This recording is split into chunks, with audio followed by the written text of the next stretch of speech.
প্রতি বছরের মতো এবছরও আমি নীলষষ্ঠীর পুজোতে শিবের উপোস করেছি।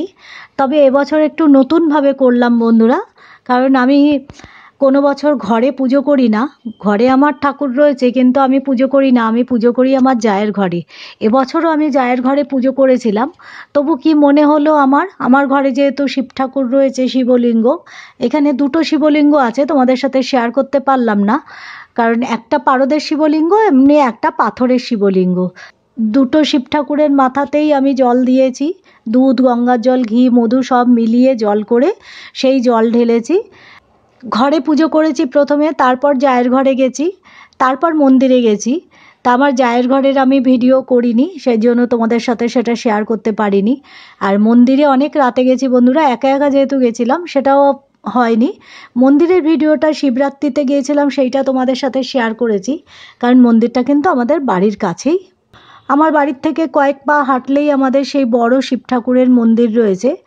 যদিও আমি সেখানে জল ঢালিনি, অনেক রাত হয়ে গেছিলো, তা আমি শুধু প্রণাম করে চলে এসেছিলাম বন্ধুরা, আর একটু ধূপকাঠি জ্বালিয়ে দিয়েছিলাম। সেটা আমি ভিডিও করিনি, তোমাদের সাথে শেয়ার করতে পারিনি।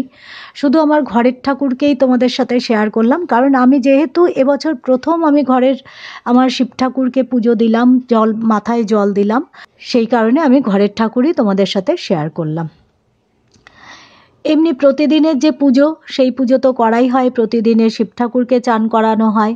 তবু নীলষষ্ঠীর পুজো যেহেতু শিবের পুজো, আলাদা রকমের পুজো, তাই আসন থেকে ঠাকুরকে নামিয়ে টুলের পরে রেখেছি এবং তামার পাত্রে রেখে সেই ঠাকুরের মাথায় আমি জল ঢেলেছি।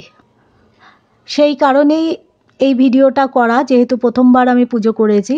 আর আমার স্মৃতির মনের কোঠায় সব থেকে যাক, এবং তোমাদের সাথে শেয়ার করলাম। তাহলে চলো, আসবো আবার নতুন একটা ভিডিও নিয়ে।